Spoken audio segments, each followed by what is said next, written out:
Welcome to our podcast for college Catholics, where we discuss faith and spirituality from a Catholic perspective. I'm Father Patrick.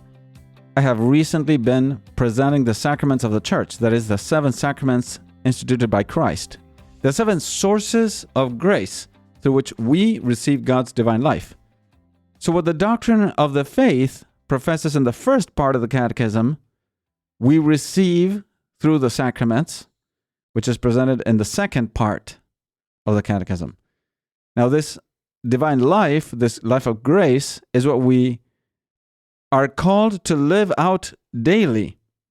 And for that, we have the third part of the Catechism, which refers to the life we're invited to live in Christ, the life of God. And the way to live this life is directed or oriented, guided by the commandments. Now, one important element that I'd like to reflect on as we start this new section of the commandments, new section of the Catechism, is that the commandments are great. They are an external, practical expression of the law of God, but they are also an expression of something greater that we're offered by God.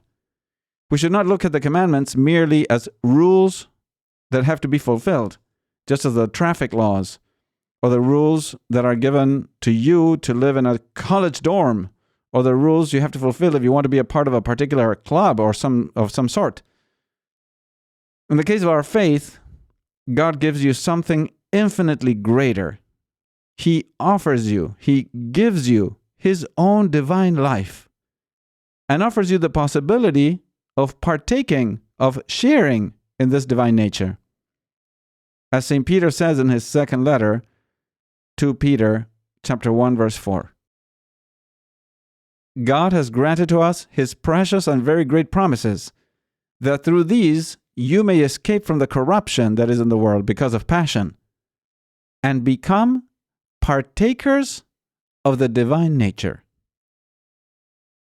So up to there, St. Peter. So apart from partaking of God's divine nature, which is something already huge in itself, God also offers us to participate in His divine life in such a way that through baptism, we become like grafted into Jesus Christ. The life of God starts to run through our veins in a certain sense. This is what Christ means by that metaphor of the vine and the branches.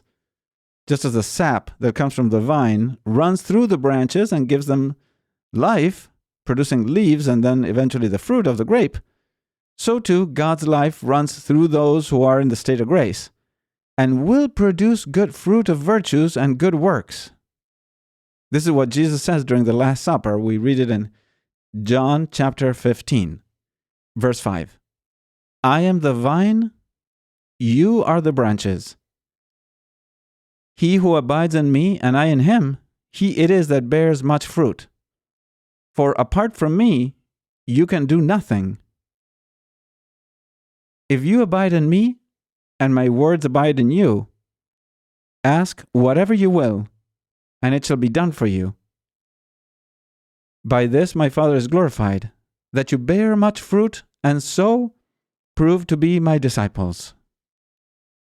Up to there, St. John. Moreover, this, He abides in me and I in Him, this sentence of Christ, means that the Holy Trinity starts to dwell in us as in a temple.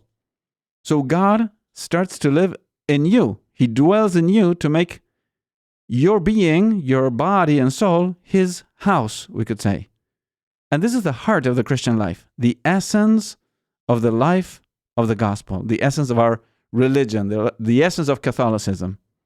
So there is a life that is offered to us, a supernatural life, something that you didn't have when you were born, that is much greater than the life of this world, this mortal life, let's call it. This life is like a completely different being that is given to us, like an upgrade to our human nature. We're elevated to a supernatural order, to something that we didn't have before, to something that enables you to enter into heaven. Because heaven is the complete and perfect development of that supernatural life of grace that is given to us and to you through baptism and grows through the sacraments. So the commandments are not just a set of rules to not make God angry or something like that. The commandments are a guidance that helps you know what you should do and how you should live to make that supernatural life in you, given through baptism, develop and reach its fullness. In other words, the commandments, if you want to put it in modern terms, are like a how-to YouTube video, right?